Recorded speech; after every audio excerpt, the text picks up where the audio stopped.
Bapak Ibu Saudara dikasih Tuhan, malam hari ini saya ingin mengajak kita untuk merenungkan satu kebenaran firman Tuhan yang akan saya ambil di dalam kitab Efesus, Efesus pasal yang kedua ayat yang ke-10. Efesus pasal yang kedua ayat yang ke-10, firman Tuhan berbunyi demikian. Karena kita ini buatan Allah, diciptakan dalam Kristus Yesus untuk melakukan pekerjaan baik yang dipersiapkan Allah sebelumnya. Ia mau supaya kita hidup di dalamnya. Bapak Ibu, tema firman Tuhan kita pada malam hari ini, kita akan berbicara tentang hidup memuliakan Tuhan. Saudara, ketika kita itu diselamatkan, maka kita harus mengerti bahwa tujuan saudara dan saya itu diselamatkan. Itu bukan hanya sekedar supaya kita ini masuk surga. Tetapi ada satu tujuan yang Tuhan beri dalam hidup kita, yaitu hidup kita itu harus memuliakan nama Tuhan. Nah, bagaimana kita itu bisa hidup memuliakan nama Tuhan? Dalam pembahasan firman Tuhan malam hari ini kita akan belajar ada dua kebenaran. Ada dua rahasia bagaimana supaya hidup kita ini bisa memuliakan nama Tuhan. Nah, saudara, beberapa waktu yang lalu ketika saya selesai berkhotbah di satu gereja, saya didatangi oleh seseorang yang rupanya orang ini dulunya dia adalah merupakan salah satu donatur dari gereja besar di Surabaya ini. Saudara, dia menceritakan kepada saya banyak hal. Dia bercerita bagaimana dia memulai pelayanannya dan Tuhan menggerakkan hati dia untuk menabur. Bahkan dia menolong satu gereja yang awalnya itu bukan apa-apa. Dan awalnya juga tidak ada apa-apanya. Tetapi karena anugerah Tuhan, hari ini gereja ini bertumbuh menjadi gereja yang besar, gereja yang dikenal oleh orang, dan Tuhan memakai dia menjadi salah satu daripada donatur di gereja. Tetapi sedih saudara, ternyata setelah dia melayani sekian lama di gereja itu, satu waktu dia merasa kecewa. Dia merasa kecewa karena dia menemukan bahwa ternyata persembahan yang dia taburkan itu tidak dipergunakan dengan sebagaimana mestinya. Artinya ada penyelewengan, ada penyimpangan di dalam keuangan gereja. Dan hal itu membuat dia bersama dengan keluarganya kecewa dengan gereja ini. Dan dampaknya adalah bukan hanya mereka kecewa, bukan hanya mereka merasa tidak lagi percaya dan kehilangan kepercayaan terhadap gereja dan hamba Tuhan. Anak-anak dari pengusaha ini sebagian karena mereka melihat bahwa terjadi penyimpangan di dalam gereja, akhirnya mereka memutuskan untuk meninggalkan gereja. Karena mereka berpikir begini, bagaimana mungkin gereja, tempat di mana kebenaran itu diajarkan, tempat di mana seorang hamba Tuhan yang seharusnya menjadi figur daripada pengajar firman Tuhan, yang artinya namanya hamba Tuhan seharusnya, dan ini adalah merupakan ekspektasi atau harapan dari banyak kita, bahwa seorang hamba Tuhan itu harus menjadi teladan. Seorang hamba Tuhan itu harus menjadi contoh, dan kalau dia sudah menjadi seorang hamba Tuhan, apalagi dia menjadi gembala sidang, maka mau tidak mau salah satu tuntutan yang diminta adalah dia memiliki satu kehidupan rohani yang lebih tinggi daripada semua jemaatnya. Dia harus menjadi figur yang bisa diteladani, dia harus bisa menjadi figur yang bisa dicontoh, dan ketika mereka melihat bahwa ternyata yang melakukan penyelewengan ini, ternyata yang melakukan penyimpangan ini adalah orang yang seharusnya mereka teladani, akhirnya mereka kecewa, Bapak Ibu. Dan dampak kekecewaan ini akhirnya adalah satu keluarga ini meninggalkan gereja, dan bukan hanya meninggalkan gereja, sebagian daripada anak-anak dari para donatur ini, dulunya mereka satu keluarga setia melayani Tuhan. Dulunya mereka satu keluarga setia ikut Tuhan, setia habis-habisan untuk Tuhan. Tapi gara-gara peristiwa ini, akhirnya mereka meninggalkan gereja. Sampai satu ketika Tuhan tangkap mereka kembali dan mereka masuk di dalam saudara, ketika mereka selesai dengar saya berkhotbah, mereka menemui saya. Nah, ketika mereka menemui saya, pertanyaan pertama, kebetulan waktu itu saya sedang berkhotbah tentang memberi persembahan, tentang menabur, dan lain sebagainya. Selesai saya khotbah, saya dipanggil dan saya diajak bicara. Dan satu pertanyaan yang diungkapkan kepada saya hari itu adalah pengusaha ini berkata begini, dia menceritakan akan semua pengalaman pahitnya dengan gereja, dan dia berkata begini, saya ini sebenarnya punya kerinduan untuk menabur. Saya itu suka menabur, saya mau menabur, tapi saya itu trauma. Karena gara-gara saya dulu menabur dan keuangan gereja itu diselewengkan, akhirnya anak saya yang dulunya rajin ke gereja karena kecewa dengan pemimpin gereja, karena kecewa dengan gembala sidangnya, karena kecewa dengan hamba Tuhannya, sekarang nggak mau ke gereja. Jadi dia itu merasa sedih sehingga dia itu trauma. Dengan trauma yang seperti ini dia merasa, kalau saya kembali menabur, kalau saya kembali melayani Tuhan, kalau sampai saya dikecewakan lagi, saya nggak yakin loh Bu, saya itu masih mau jadi orang Kristen. Saudara, ketika saya mendengar sharing daripada pengusaha ini, jujur sebagai hamba Tuhan, saya ikut sedih. Karena memang ya seharusnya hal yang seperti itu tidak boleh terjadi di dalam gereja. Dan dia berkata hari ini sebetulnya Tuhan itu taruh di hati saya untuk mendukung pelayanan seorang hamba Tuhan. Dia berkata begitu kepada saya. Tetapi dia berkata begini, tapi saya itu masih, dia pakai bahasa Surabaya, jiten saudara ya. Jiten itu artinya masih trauma, masih takut, masih ragu-ragu. Dia berkata begini, saya tuh khawatir nanti kalau saya masuk lebih dalam, nanti kalau saya terlibat lebih dalam, saya kecewa lagi. Saya tuh khawatir nanti jangan-jangan dia ini seperti yang itu. Nah, ketika dia berkata demikian, saudara, Tuhan gerakkan saya cuma berkata begini, Bapak, atas nama hamba Tuhan, saya mewakili hamba-hamba Tuhan yang sudah mengecewakan Bapak. Saya katakan begitu. Saya minta maaf kepada Bapak, karena memang tidak seharusnya persembahan itu dipergunakan tidak sebagaimana mestinya. Dan saya juga berkata kepada beliau, tapi kalau Tuhan sudah gerakkan hati Bapak untuk kembali menabur, bahkan Tuhan itu sudah menunjukkan kepada Bapak, siapa hamba Tuhan yang harus Bapak dukung. Saya katakan, maju Pak. Lalu dia tanyakan begini loh Bu, kalau saya maju, kalau saya terlibat lagi, nanti kalau saya dikecewakan lagi bagaimana? Lalu saya berkata begini kepada dia, Bapak, tidak ada hamba Tuhan yang sempurna. Tidak ada hamba Tuhan yang tidak pernah salah. Sesempurna-sempurnanya seorang hamba Tuhan, sebaik-baiknya seorang pendeta, namanya pendeta tetap juga manusia. Jadi saya katakan kepada beliau, kalau memang Tuhan suruh Bapak, kalau memang Tuhan perintahkan Bapak dan Bapak yakin itu adalah perintah Tuhan, saya katakan jangan pandang manusia.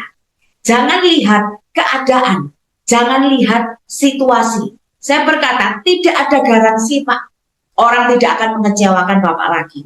Tidak ada garansi bahkan hamba Tuhan yang ini pun tidak mengecewakan Bapak. Karena kalau Bapak mencari hamba Tuhan yang bisa menggaransi untuk dia tidak salah, saya katakan tidak ada. Tidak ada.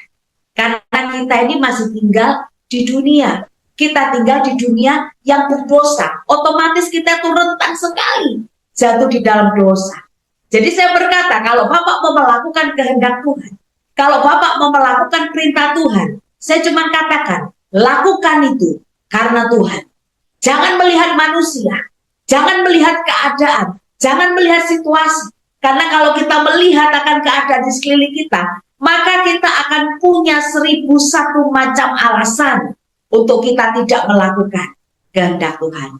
Nah saudara, apa yang terjadi dan dialami oleh Bapak ini, bukankah seringkali juga menjadi pengalaman dalam hidup kita? Kadang kita ini sudah melakukan yang baik, kita itu sudah melakukan yang benar, tetapi seringkali kita dikecewakan.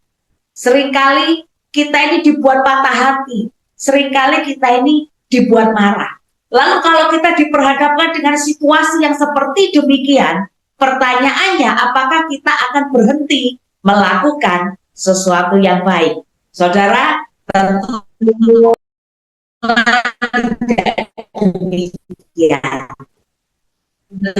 Tidak demikian. Apapun situasi dan kondisi yang bagaimanapun keadaan dan bagaimana tantangan bahkan siapapun juga yang mengecewakan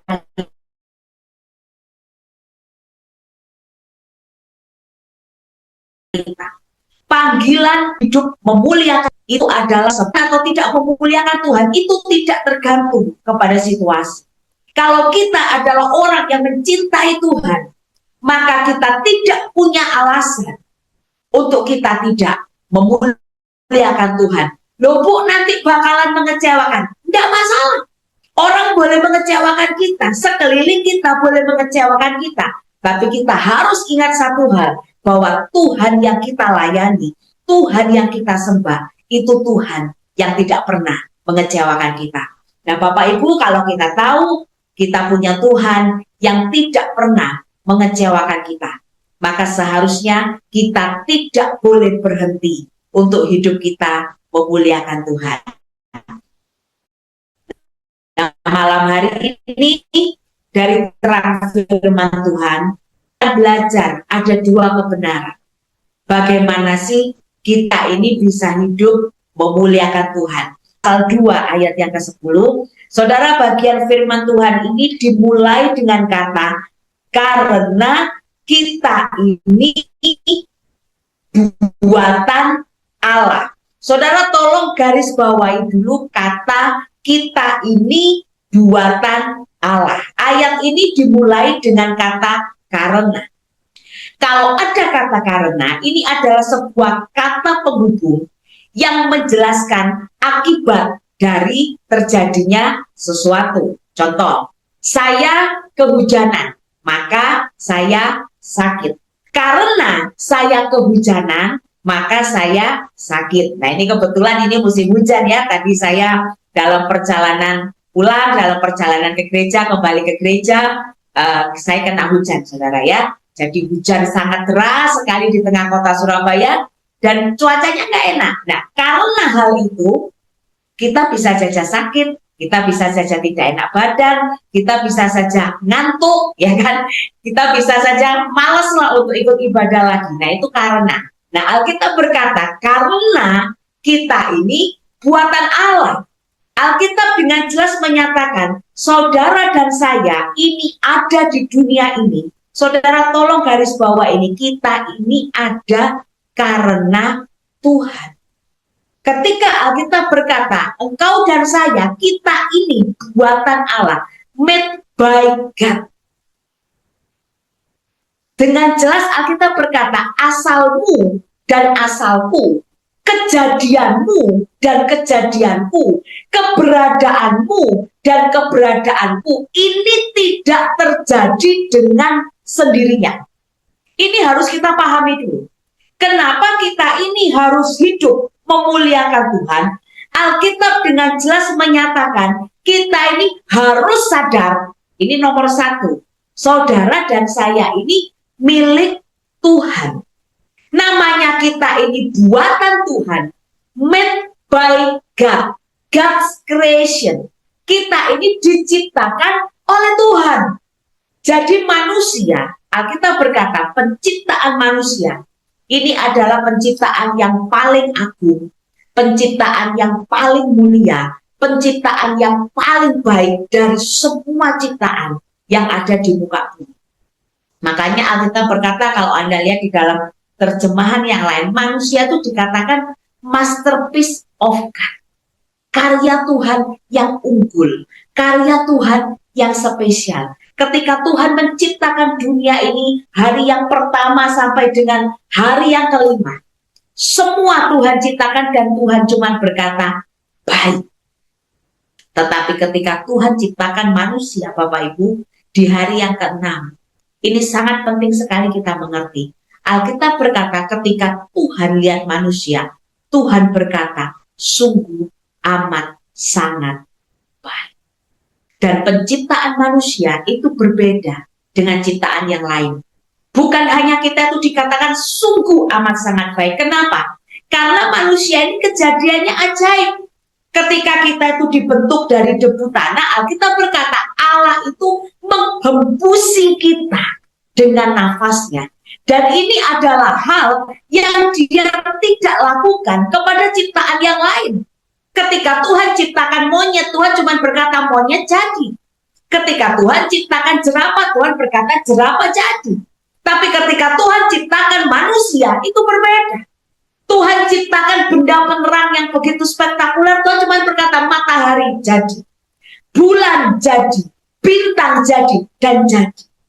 Dan Alkitab tidak pernah berkata mereka dihembusi nafas Allah, tidak ada. Tetapi ketika Tuhan ciptakan manusia dari bahan yang paling rendah, debu dan tanah, Bapak Ibu.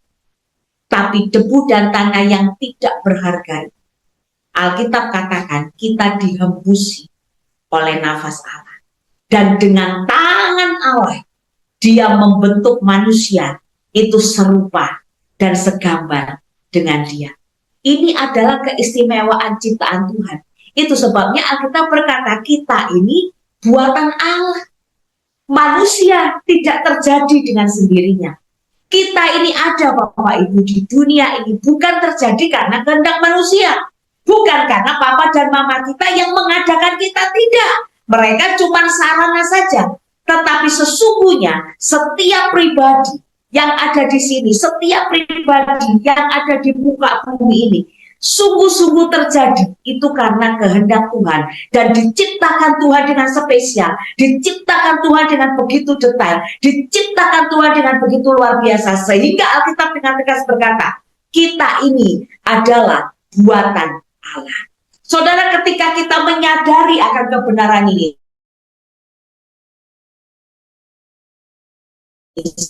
saudara adalah milik Tuhan. Saudara dan saya ini ada dua kebenaran yang kita bisa pelajari di sini. Nomor satu, ketika engkau tahu engkau dan saya adalah milik Tuhan, maka kepemilikan atas hidup kita ini adalah 100% milik Tuhan. Otoritas dalam hidup kita itu bukan diri kita lagi, tapi otoritas atau kepemilikan, karena Alkitab berkata kita ini buatan Allah, artinya kita ini milik Tuhan. Maka semua yang terjadi dalam hidup kita, semua yang ada dalam hidup kita, Anda harus ngerti dan Anda harus sadar bukan milik kita. Bapak Ibu, kenapa sih kita ini bisa kecewa? Kenapa sih kita ini bisa marah ketika milik kita, kepunyaan kita disalahgunakan oleh orang lain? Karena kita itu merasa itu adalah milik kita. Kita lupa bahwa kita ini sesungguhnya bukan pemilik. Anda dan saya ini cuma apa? Pengelola. Kita adalah orang-orang yang dipercaya oleh Tuhan untuk mengelola. Mengelola apa? Semua yang ada di muka bumi. Semua yang dipercayakan Tuhan kepada kita. Termasuk apa? Hidup kita ini. Hidup kita ini anugerah. Hidup kita ini pemberian Tuhan. Jadi, kalau hari ini kita itu dikecewakan. Kenapa tadi saya berkata kepada Bapak itu, Bapak kalau memang Tuhan yang suruh, just do it. No complaint. Nggak usah protes. Nggak usah minta garansi. Kenapa? Kamu cuma pengelola. Kalau sampai hartamu, kalau sampai uangmu, kalau sampai persembahanmu disalahgunakan, serahkan kepada Tuhan. Nggak usah marah. Karena sesungguhnya yang disalahgunakan itu bukan uangmu, tapi yang disalahgunakan itu apa? Kepercayaan Tuhan yang dititipkan kepadamu. Artinya apa? Si pemilik itu akan berurusan dengan orang yang menyeleweng. Jadi Bapak Ibu, ketika kita itu sadar hidup kita ini adalah milik Tuhan, hidup kita ini adalah kepunyaan Tuhan, maka kita itu tidak punya hak lagi untuk mempertahankan harga diri, ego, atau apapun dalam hidup kita, karena sesungguhnya kita ini punya Tuhan. Ketika kita sadar kita ini punya Tuhan, maka bagian kita adalah melakukan semua yang terbaik untuk menyenangkan Sang Pemilik hidup kita. Saudara, tahun 2024, bulan April, itu mama saya dipanggil Tuhan. Saudara, itu adalah merupakan masa-masa yang secara jujur ya, itu sangat menghancurkan akan hati saya. Karena ketika mama saya diambil oleh Tuhan, maka dengan sah, dengan jelas itu membuat saya di dunia ini menjadi yatim piatu. Saudara, kenapa? Karena papa saya sudah dipanggil Tuhan di tahun 2005. Tetapi ketika saya kehilangan papa, itu saya masih kuat karena saya masih punya mama. Ketika saya kehilangan adik kandung saya di tahun 1999, saya masih kuat karena saya masih punya papa dan mama. Ketika papa saya diambil, saya masih punya mama. Kemudian tahun 2022 suami saya meninggal dunia karena serangan jantung. Jadi lengkap sudah saudara status saya ya, janda, yatim piatu. Nah, ketika mama saya diambil oleh Tuhan, jujur, saya nggak bisa terima. Kenapa saya tidak bisa terima? Karena saya merasa di dunia ini secara jasmani ya, ini kita berbicara secara jasmani, saya nggak punya keluarga kandung lagi. Satu-satunya keluarga kandung yang saya punya itu cuma mama saya. Tetapi 4 tahun sebelum mama saya meninggal, mama saya itu terkena satu penyakit yang cukup langka, saudara ya. Dan penyakit ini benar-benar bikin kami sekeluarga itu habis-habisan. Karena penyakit yang mama saya alami itu bukan penyakit yang gampang untuk diobati. Bahkan menurut dokter yang menangani mama saya, penyakit mama saya ini Indonesia belum bisa mengobati. Jadi mama saya itu mengalami kebocoran antara saluran kencing dengan saluran pencernaan. Jadi apa yang mami saya makan, itu maaf bukan keluar lewat buang air besar, tapi keluar lewat buang air kecil. Jadi kalau dia makan kacang, maka kacang itu bukan keluar ketika dia buang air besar, tetapi kacang itu akan keluar ketika dia kencing. Kalau dia makan daging, maka daging itu akan keluar bersama dengan air kencingnya. Kalau dia makan sayur, sayur itu pun juga akan keluar lewat air kencingnya. Sedangkan saudara bisa bayangkan, lubang kencing itu berapa besar sih? Saluran kencing itu berapa besar? Kecil, saudara. Nah, kalau saluran kencing itu yang seharusnya cuma untuk keluar air kencing, lalu keluarnya itu disertai makanan. Kalau makan kacang keluar kacang, makan tempe keluar tempe, makan daging keluar daging, Anda bisa bayangkan betapa menderita dan betapa sakitnya. Dan itu dialami oleh mami saya, dan BPJS tidak bisa cover penyakit mama saya. Sedangkan untuk mengobati mama saya itu harus konsumsi obat anti nyeri, antibiotik yang tingkat tinggi, belum lagi dengan berbagai suntikan dan lain sebagainya untuk membuat dia survive, supaya bakteri itu tidak menyebar di dalam darahnya. Dalam 1 bulan, saudara, saya itu bisa menghabiskan uang puluhan juta hanya untuk mami berobat dan beli obat. Sebagai hamba Tuhan, itu bukan hal yang ringan untuk saya. Tapi karena itu mama saya berjuang, saya fight bersama dengan keluarga, saya berjuang untuk mati-matian mengobati mama saya. Saya menghabiskan istilahnya seperti wanita 12 tahun sakit mendaran itu, saya menghabiskan semua yang saya punya, yang saya bisa kerjakan untuk mengobati mama saya dengan satu doa, dengan satu harapan, dengan satu tujuan. Saya minta kemurahan Tuhan, karena saya nggak punya keluarga yang lain, cuma sisa mama. Saya minta sama Tuhan, Tuhan, tolong sembuhkan mama saya. Tapi rupanya tahun 2024 bulan April, saya harus menerima satu kenyataan yang pahit.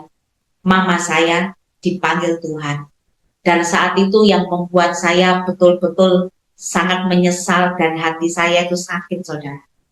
Waktu itu dokter sudah mengambil keputusan bahwa mama saya itu harus operasi untuk menambal lubang yang bocor di dalam saluran kencing dan pencernaan. Dan saudara tahu berapa biaya operasinya? 1 lubang. Waktu itu 4 tahun yang lalu dokter minta 1 lubang itu 300 juta. Mama saya minim 2 lubang, itu yang sudah kelihatan. Belum nanti kalau benar-benar dicek berapa lubang kita nggak tahu. Minim lah butuh biaya pengobatan sekian ratus juta. Saudara, saya sebagai anak tentunya saya berusaha untuk mengadakan. Tapi mama saya berkata dia tidak mau operasi. Karena salah satu tahapan untuk dia operasi adalah ususnya itu harus dikeluarkan 1 bulan di depan, saudara, digantung seperti itu, ditaruh di depan, karena ini sudah mengalami kebocoran, berarti kotor sekali, harus dibersihkan dengan sedemikian rupa, jadi usus itu tidak bisa di dalam, harus dikeluarkan. Dan mama saya menyatakan tidak mau. Saudara, ketika mama saya berkata tidak mau, saya itu berusaha mati-matian untuk ngerayu mami saya, supaya mami saya mau operasi. Tapi dengar apa yang mami saya katakan. Dia berkata begini, non, mami tidak mau diedel-edel. Jadi bahasa Surabaya itu mami itu tidak mau badannya mami itu dibongkar ya, diedel-edel lah istilahnya, dibongkar-bongkar seperti itu. Dia berkata, kalau Tuhan Yesus mau mami sembuh, mami sembuh. Tapi kalau Tuhan Yesus memang tidak sembuhkan mami, mami pulang. Dan tahukah Anda, mami saya itu pelayan Tuhan. Sampai detik dia terakhir menghembuskan nafas, statusnya masih pengurus gereja dan penterjemah di gereja.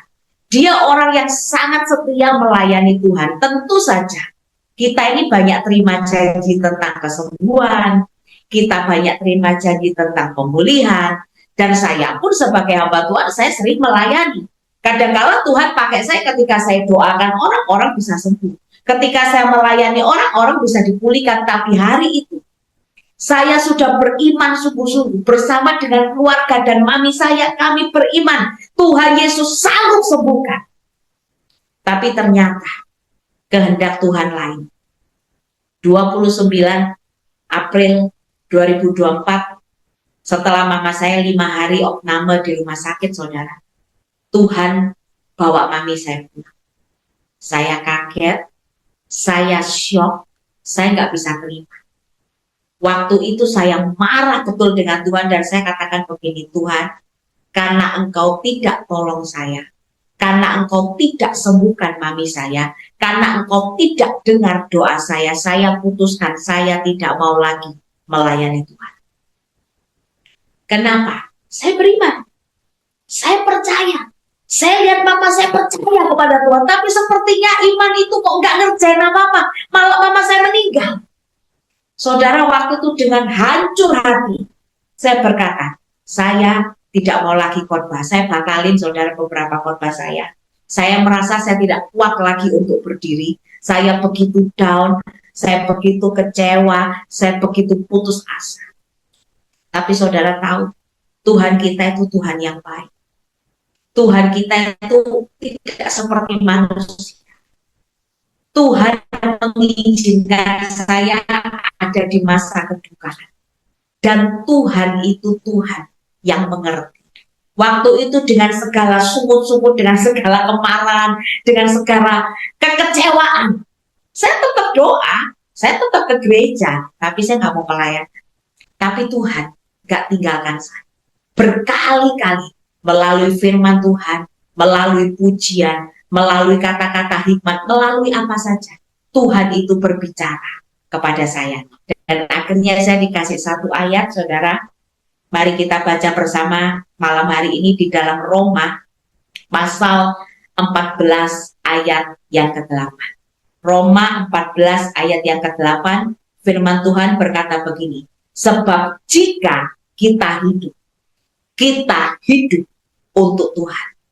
Dan jika kita mati untuk Tuhan. Alkitab berkata dengan tegas, jadi baik hidup atau mati. Perhatikan kalimat ini. Kita adalah milik Tuhan. Saudara, ketika saya mendengar firman ini, sebetulnya firman ini bukan firman yang pertama kali saya dengar. Tetapi di momen itu, ketika saya ada di dalam kondisi yang kecewa, putus asa, berduka, dan sedih, firman ini menjadi hidup dan berbicara kepada saya. Jadi baik kita hidup atau mati, kita ini adalah milik Tuhan. Kata-kata milik Tuhan itu keluar, dan itu seperti menyentak saya dan menyadarkan saya. Saya yang merasa berhak atas mami saya. Saya sebagai anak, saya merasa punya hak untuk memiliki dan menahan mami saya. Hari itu saya disadarkan oleh Tuhan bahwa mami itu adalah milik Tuhan. Jadi baik mamimu hidup atau mamimu mati, Alkitab dengan tegas berkata, dia milik Tuhan. Dan Tuhan berkata dengan lembut di dalam hati saya, dia berkata, nah, mami bukan punyaku. Mami itu milikku. Dan sekarang aku ini sebagai pemilik mau bawa dia, mau ambil dia. Salahkah? Saudara, saya seperti orang pingsan yang siuman. Saya bangun. Hari itu tiba-tiba saya seperti tersadar, saudara. Saya yang awalnya tuh ngamuk-ngamuk sama Tuhan. Saya merasa malu. Ketika Tuhan berkata, mamimu tuh milik. Saya seperti bangun, saudara. Oh iya, kalau mami adalah milik Tuhan, saya nggak punya hak loh untuk marah. Saya nggak punya hak untuk marah. Namanya sang pemilik itu mau mengambil kembali miliknya, itu sah. Kita nggak boleh komplain, dan kita juga nggak boleh protes, karena dia adalah pemiliknya. Kalau mami dipercayakan kepada saya tinggal bersama saya 46 tahun, mami bersama dengan saya, itu anugerah. Mami itu cuma dipinjamkan, mami itu cuma diberikan, saya itu cuma diberikan kepercayaan untuk apa? Mengelola, merawat mami, menjaga mami, memelihara mami di masa tuanya, itu cuma kepercayaan Tuhan. Tetapi bukan berarti ketika mami itu dipercayakan kepada saya, mami milik saya. Bukan. Kepercayaan Tuhan kepada kita itu tidak pernah merubah tentang status kepemilikan. Begitu juga ketika Tuhan percayakan berkat dalam hidupmu, Tuhan percayakan kehidupan dalam hidupmu, itu tidak pernah merubah status kepemilikan, bahwa pemilik atas hidup kita itu bukan kita, tapi Tuhan. Orang yang sadar dengan kebenaran ini, dia tidak akan pernah protes, dia tidak akan pernah komplain dengan Tuhan untuk apapun yang Tuhan izinkan terjadi dalam hidupnya. Kenapa? Karena kita cuma pengelola. Tapi yang jadi persoalan ketika kita merasa kita ini adalah pemilik, ini masalah. Bapak Ibu, biarlah malam hari ini kita disadarkan. Ketika hidupmu itu miliknya Tuhan, ketika hidupmu itu dipunyai oleh Tuhan, maka pemegang otoritas atas hidupmu itu bukan lagi dirimu, tetapi Tuhan. Itu sebabnya tidak ada alasan kita tidak hidup memuliakan Tuhan. Kenapa? Karena kita ini hidup cuma dapat kepercayaan. Kalau Tuhan menitipkan kehidupan kepadamu, kalau Tuhan menitipkan berkat kepadamu, kalau Tuhan kasih jabatan, kalau Tuhan kasih harta benda, kalau Tuhan kasih kepercayaan, Tuhan cuma kasih kepercayaan kepada kita sebagai pengelola. Dan sebagai pengelola, kita tidak berhak marah ketika orang kecewakan hidup kita. Itu sebabnya hari ini Bapak Ibu, apapun juga yang terjadi dalam hidupmu, mungkin keadaan mengecewakan kau, mungkin situasi mengecewakan kau, mungkin orang di sekelilingmu mengecewakan kau. Tetapi sadarlah, karena engkau adalah milik Tuhan, maka bagianmu dan bagianku adalah tetap hidup memuliakan Tuhan. Amin. Karena kita punya tanggung jawab, bukan menyenangkan orang yang mengecewakan kita, bukan. Tapi tanggung jawab kita sebagai orang yang sudah diberikan kepercayaan kepada Tuhan adalah menyenangkan sang pemilik hidup kita. Dan orang yang menyadari akan hal ini, maka sesungguhnya di dalam hati kita ini akan ada seperti satu ketopong yang melindungi kita. Sekalipun kita kecewa, sekalipun kita jatuh, sekalipun kita sakit, sekalipun kita terluka, sekalipun kita putus asa, tapi kita akan ambil sebuah keputusan. Saya mau hidup memuliakan Tuhan.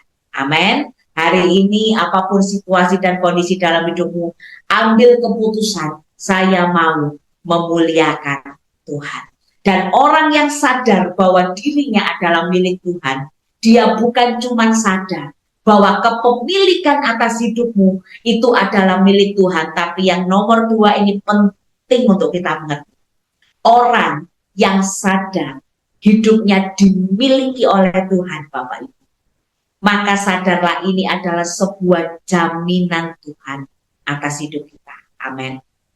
Kalau Tuhan berkata, engkau ini adalah milikku, maka sesungguhnya Tuhan sedang berkata, karena engkau adalah milikku, maka aku akan selalu berbuat baik dan melakukan yang terbaik buat hidupmu. Amin.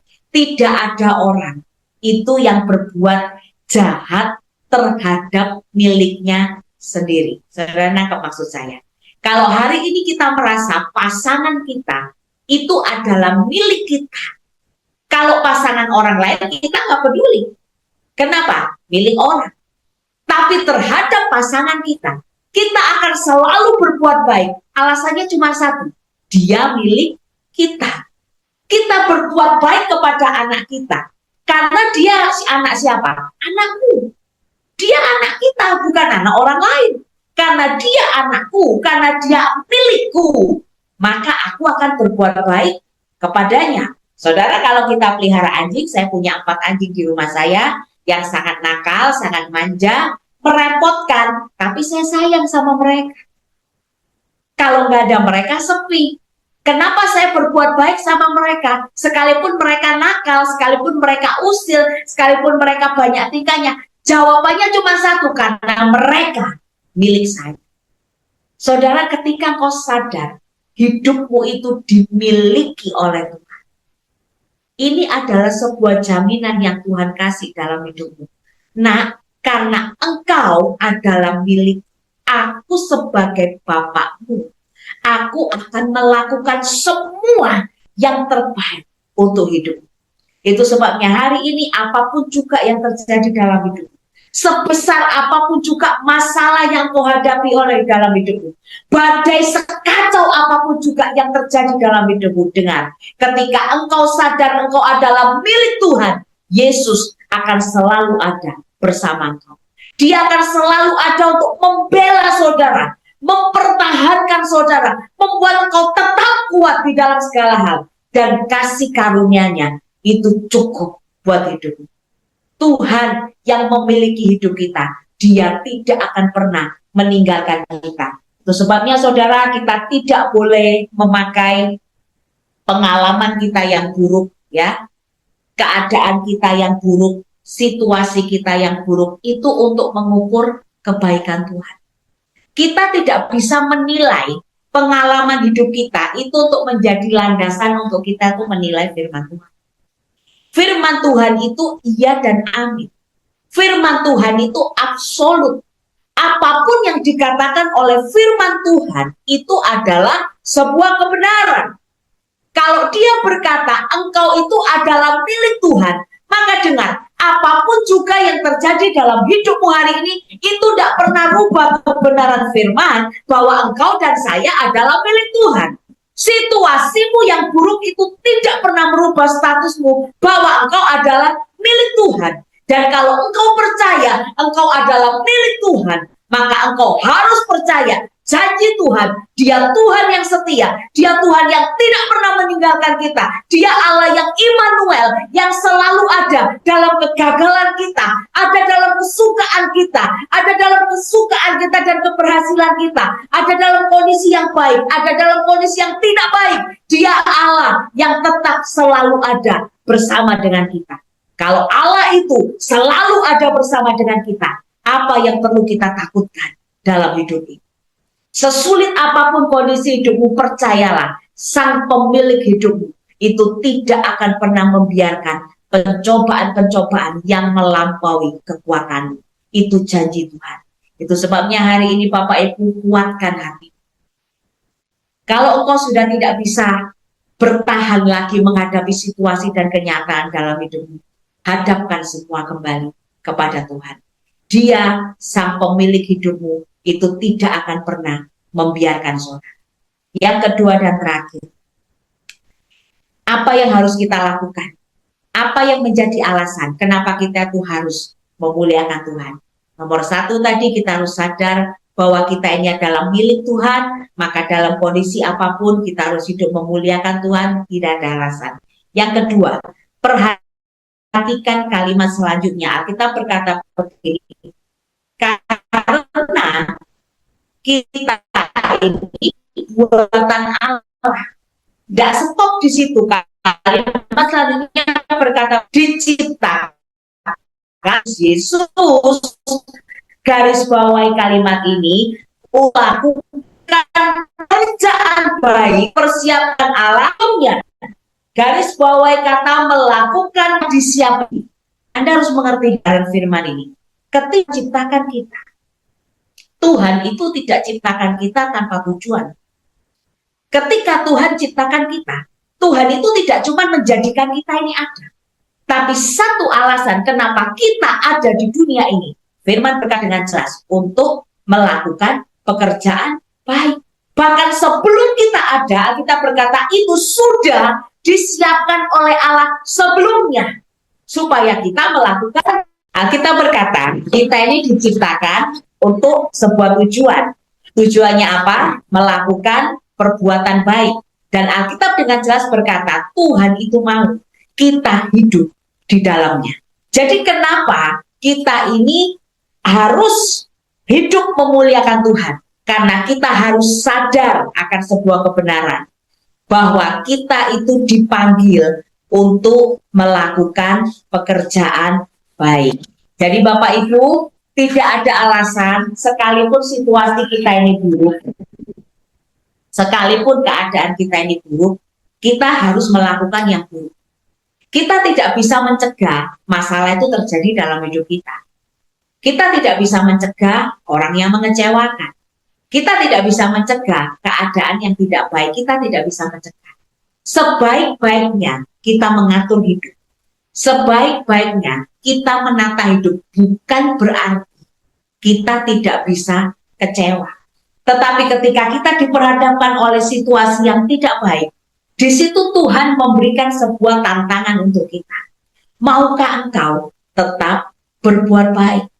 Saudara, perbuatan baik itu adalah rencana Allah buat setiap kita, yang dititipkan buat setiap kita, pribadi lepas pribadi. Itulah tujuan daripada Tuhan menciptakan kita. Satu-satunya tujuan yang Tuhan berikan dan Tuhan titipkan dalam hidup setiap kita, tidak memandang keadaan kita, itu adalah berbuat baik. Saudara, kita itu tidak bisa pilih di mana kita dilahirkan. Kita juga tidak bisa milih kita itu dilahirkan dari keluarga yang seperti apa, dari keadaan yang seperti apa. Kita nggak bisa milih.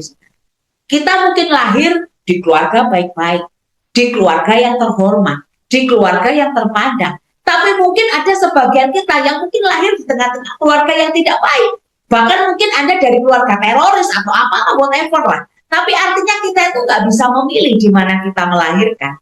Kita juga tidak bisa memilih situasi dalam hidup kita. Sekalipun kita sudah mengatur dan mempersiapkan semuanya baik, tapi itu tetap tidak bisa menghalangi yang tidak baik itu terjadi. Nah, persoalannya ketika yang tidak baik itu terjadi, panggilan Tuhan buat kita tidak pernah berubah. Panggilan Tuhan buat hidup kita tetap sama, melakukan pekerjaan baik. Itu sebabnya Bapak Ibu, sederhana.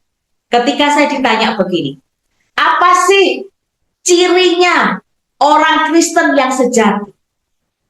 Bukan bahasa roh. Dengar ya, bahasa roh itu cuma karunia Roh Kudus.